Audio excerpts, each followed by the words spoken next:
You're listening to Systemic Error Podcast. The failure was designed. Right-wing pastor flips out over Obama's presidential libraries, downright diabolical, based on an article by Robert Davis.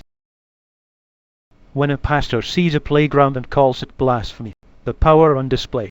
This story is not about architecture, it is about narration.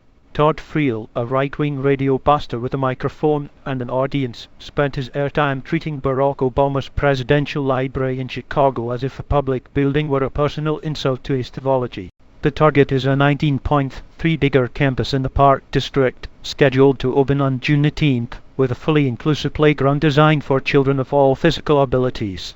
The actual institutional power in the story belongs to the people who approved, funded, and built the project, and to the medieval ecosystem that can turn civic infrastructure into a culture war object. Friel does not hold office here, he holds amplification. That is enough for grievance politics. What the source actually shows. The source gives a simple set of facts. Obama's library is being built in Chicago. It includes inclusive design. Friel denounced it as a symbol of destructive worldviews, an intentional slight to God, and proof that Obama hates America and tradition. He also attacked the building's contemporary design and an architect. That is the whole factual record. Everything else is interpretation piled on top of a public project that, on its face, is about memory, civic space, and access. The inclusion of disabled children in the design is not the scandal. It is the point Friel is trying to make sound scandalous. The scapegoat is the building.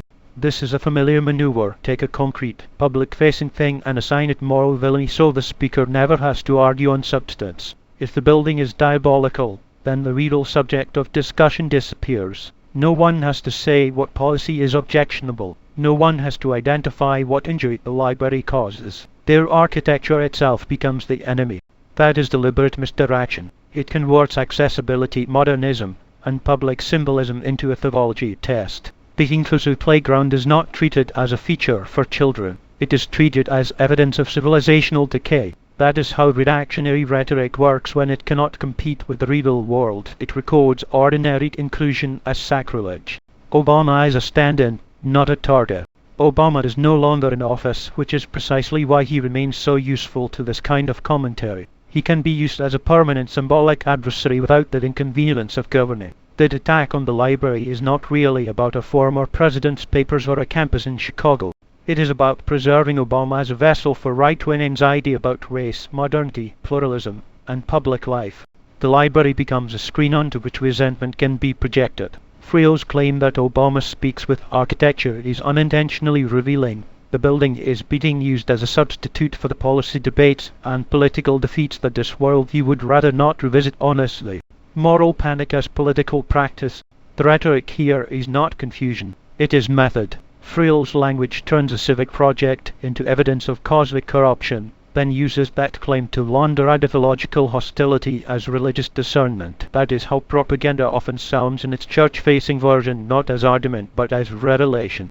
The weak actors in this story are the building, the designer, and the idea that a public library with inclusive features is self-evidently good civic work. They are the easiest things to attack because they cannot answer back in the same register. Meanwhile, the real agents of harm are the ones manufacturing outrage to keep their audience allergic to shared public life. The pattern. This is a small episode in a larger political pattern. Institutions are quietly built, then loudly demonized by people who need public goods to look like corruption. Inclusion becomes decadence. Design becomes ideology. Civic memory becomes betrayal. The point is not to persuade anyone with evidence. The point is to train an audience to recoil from anything that broadens the circle of belonging.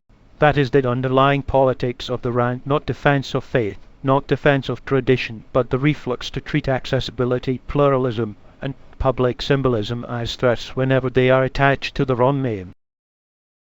You've been listening to Systemic Error. Thanks to Ross Story for today's article. With the automated voice of Arctic, thanks for listening.